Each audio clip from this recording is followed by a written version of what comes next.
Welcome to Electrified, it's your host Dylan Loomis. So first up, in a rare twist of events, Tesla from its official Twitter account actually denied a Bloomberg article that we reported on yesterday. Tesla said this Bloomberg article is false, David Searle has not left Tesla. In a preview of what the world could look like if Tesla had a real PR department, the article still exists, the title is still the same. All they did after this tweet from Tesla was, in a few paragraphs down, said Tesla, in a Wednesday tweet from its verified account, denied that Searle has left the company but did not elaborate on his current role. For starters, let's not throw out the baby with the bathwater here and just say Bloomberg is totally irrelevant. We always have to focus on who is writing the article more so than the overall publication. Yes, the publication should have some responsibility and stuff like this, but ultimately we need to start at the source, Brian Baxter. So it looks like Brian is going to stick to his guns on this one, saying according to 3 people familiar with the matter, versus Tesla's verified Twitter account saying that David is still with the company. This is where it stands right now. And for whatever it may be worth, David Searle's LinkedIn page still has him employed at Tesla. I've seen a lot of questions on Tesla's upcoming stock split, specifically regarding the record date, which is August 17th. That's just really for Tesla internally. So if they were to issue a new batch of shares between August 18th and the 24th, then that batch would not be eligible for the split. But for anyone asking what happens if I buy shares between August 18th and the 24th, just know you will indeed get the extra 2 shares for every one that you hold, even if you purchase once again between the 18th and the 24th. The secretary of Tesla Owners Club of Michigan had reached out to me asking to spread the word. Basically, they have this Adopt a Supercharger project where they're going around kind of beautifying the sites, picking up trash, and organizing this movement to do the same in other states. So I wanted to pass this along. Her contact info is on the screen if you have any questions. So if you're a member of a TOC community or know anybody that is, maybe pass this message along. You can take a screenshot of this message and one with Kelly's contact information. A few people in the comments yesterday when we were talking about Tesla's Altman Z-score said it's not really fair for Legacy Auto because their financing arms that are really separate from their auto business have huge amounts of debt that ultimately lower their Altman Z-scores. I just want to show you it's not really as impactful as you would think with a quick example. We'll walk through this with Ford as an example. So in the Altman Z equation, you can see D is the market value of the equity divided by the total liabilities. So this is the only part of the equation where total liabilities have any impact on the score, and it's actually the smallest weighted 0.6 part of the equation. Now we're looking at Guru Focus and its calculation of Ford's Altman Z-score. Now just focusing on that one part of the equation where total liabilities are included, we have the first part, the numerator, which is the market cap. This is in millions, so this is 63.8 billion for the market cap, and the total liabilities is at 201 billion, which ultimately works out to 0.31, and then you would multiply that by 0.6 for that part of the equation. Now we'll remove all of Ford's debt from the Ford credit or its financing arm and just focus on the automotive debt. Here's where Guru Focus got that 201 billion for Ford's total liabilities at the end of this quarter. Doing this in the most beneficial way for Ford, we're only going to take 2 lines. We're going to take the long-term debt, the company excluding Ford credit, which is 17.8 billion, and for the short-term or the current liabilities, that same line, debt payable within 1 year, the company excluding Ford credit, which is 1.5 billion. 17.8 billion plus 1.5 billion equals 19.3 billion. So calculating Ford's new number excluding all of the financing arm debt, we have the market cap divided by that 19.3 billion to give us 3.3. Then we would multiply that 3.3, remember, by the 0.6 times 0.6. So even taking out all of that debt, this portion of Ford's Altman Z-score would go up to 1.9. Let's just be generous and round this up to 2. Remember that number. The old score with all of the debt would be 0.3168. Multiply that by the 0.6 coefficient to give us 0.19. So previously with all of the debt, this portion for Ford, it was 0.19. After removing all of the debt, it still only goes up to 2. So even if you take out all of the Ford credit financing arm debt, Ford's Altman Z-score would still only be around 3.3 best case scenario. Remember, Tesla is in the neighborhood of 20. Real quick, you guys know I'm all about my athletic greens, but listen to these statistics. 9 out of 10 Americans are deficient in potassium. 7 out of 10 are deficient in calcium. 8 out of 10 are deficient in vitamin E. And over half of the general population is vitamin D deficient. Those statistics are only part of the reason why I've been drinking Athletic Greens now for the last year.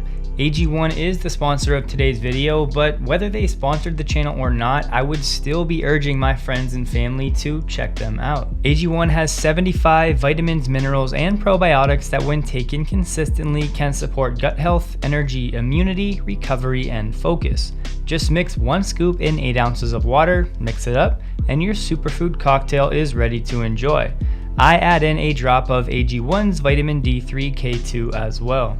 AG1 is independently certified by NSF, so you know you're getting high quality ingredients. And look, I know taste is subjective, but for me, AG1 is one of the only green drinks that I've had that I can casually sip and enjoy and not have to plug my nose. AG1 has offered to provide a year's supply of vitamin D3 K2 and 5 travel packs free of charge with every new purchase if you use my link in the description below. So if you want to help ensure that you're on the right side of those statistics, I think AG1 is an awesome option. James asked Elon, will Teslas ever be able to automatically adjust the side mirror settings for new drivers? Elon said yes, but side mirrors won't be needed in a self-driving future. That said, we will add auto configure to side mirrors. This potential new auto configure setting could be based on 3D position of the driver's eyes and comparing it against the fleet's internal camera data and side mirror settings, which is pretty awesome. And Elon said side mirrors cause around a 5% range reduction at highway speed. So on a 300-mile vehicle, that would be about a 15-mile range reduction just from the side mirrors. This is a very bullish signal for production speed at Giga Shanghai, as now the delivery wait times have been cut for all models and pretty significantly. Right now, both of the Model 3 variants, the rear wheel drive and the performance, have wait times of 12 to 16 weeks. Before this change, the rear wheel drive was at 14 to 18 weeks and the performance model was at 16 to 20. So this is a 2-week change for the rear wheel drive and a 4-week change for the performance Model 3. Moving to the 3 Model Y variants that are currently available at Giga Shanghai, all have been reduced by 4 weeks. So the current wait times for the rear wheel drive Model Y is now the shortest at 4 to 8 weeks. The long rang is now 16 to 20 weeks, and the Model Y Performance is 12 to 16. You will undoubtedly see Tesla bears take this and say, oh, the demand is cratering in China. Well, the reality is, once again, all of those factory upgrades are now complete, really boosting Tesla's production capacity at Giga Shanghai, which is the main driver of these reduced wait times. We know this entire electrification movement rests on the raw material space. So just taking a look at the highlights from SQM's Q2 earnings, one of the biggest lithium companies in the world.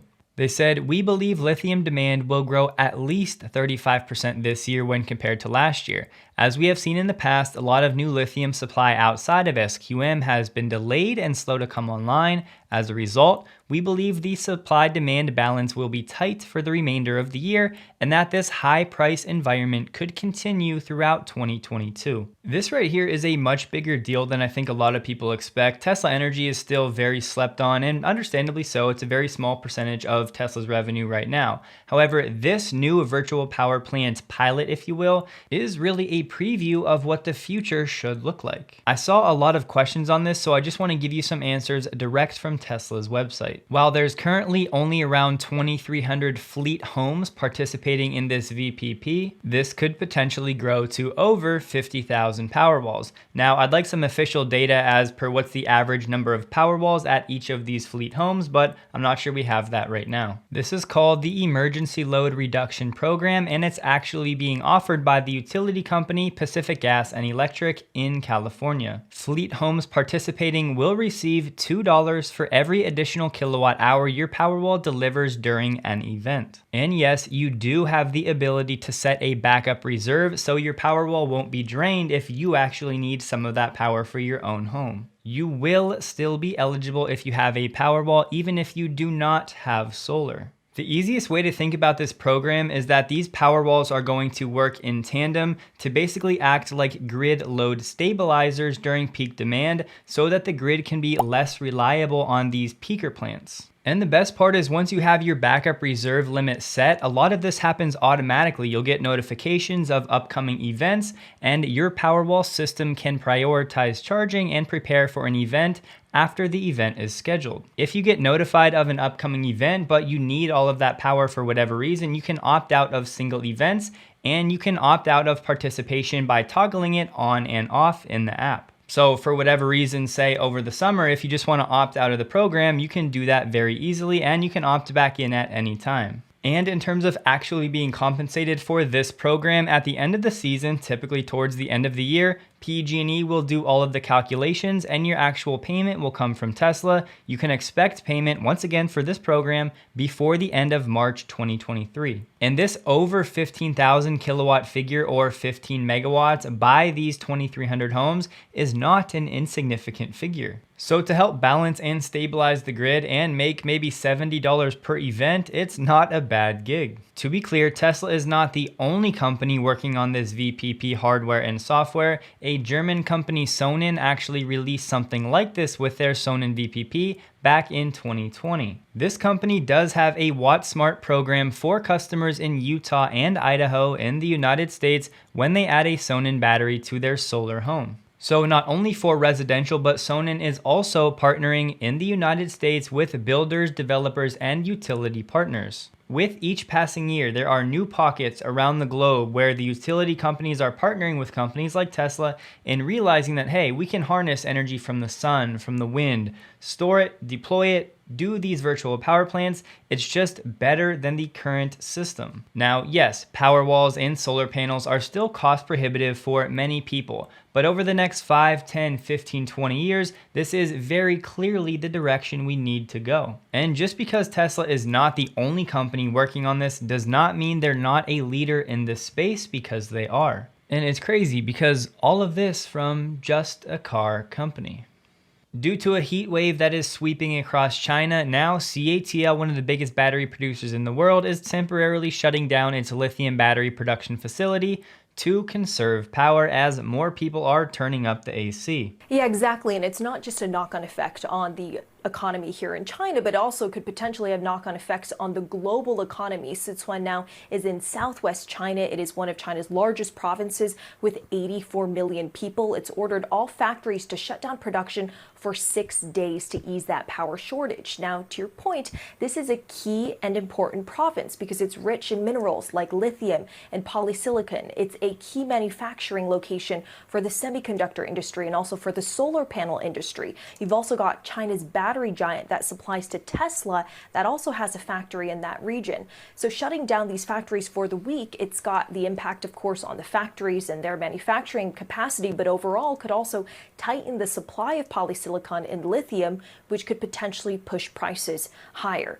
On that note, Tesla and SAIC Group are seeking help from authorities in Shanghai as some of their key part suppliers in Sichuan are unable to produce at full capacity. Sichuan gets 80% of its power supply from hydro, and this year's rare heat and long duration of drought have caused water levels at some major hydro plants to bottom out. A lot of people talk about Elon playing 4D chess, but how about him making up all new chess pieces altogether? Every product line and new production system was invented. Instead of playing chess with the same pieces as everyone else, create new pieces. A quote from Elon himself. Tomorrow, August 19th, we may get the unveil of Lucid's tri-motor new variant, once again going for the Halo vehicle in the EV space.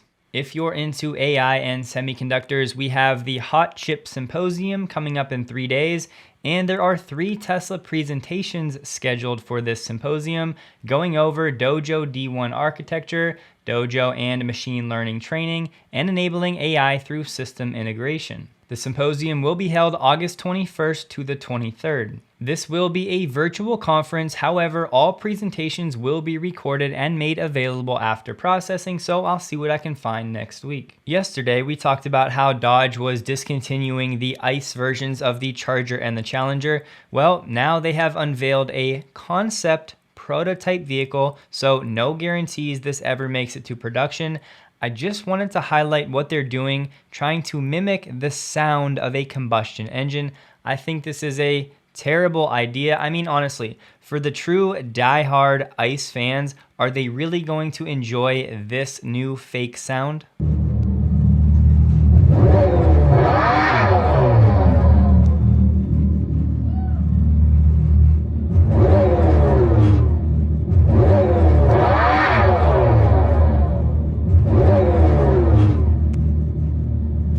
What do you think? Honestly, I think MKBHD has said it best. Here we have the $300,000 Cadillac Celestiq being tested. Now, at first glance, this looks absurd. It's almost like these companies think, okay, we have to make an EV. What's the craziest, weirdest looking design we can come up with? And yes, I understand aerodynamics and drag coefficients, but you can do it in an elegant way. Taste is subjective, but for me, this just is not it. And respectfully, if this is your thing, then that's great. But for me, this is a major yikes. Last up for today, Holmars on YouTube put together a 9-minute video exposing Dan O'Dowd, Green Hills Software, and the conflict of interest, and talking about the latest crash, which the BMW vehicle that uses Green Hills Software just got into. I'll put a link to this below, but go watch the video, let it play out, drop a comment, leave a like, share it with your friends to get the word out of what's really going on with this anti-Tesla campaign. Don't forget to check out AG1 and get your freebies if you're interested. Please like the video if you did. Hope you guys have a wonderful day, and a huge thank you to all of my Patreon supporters.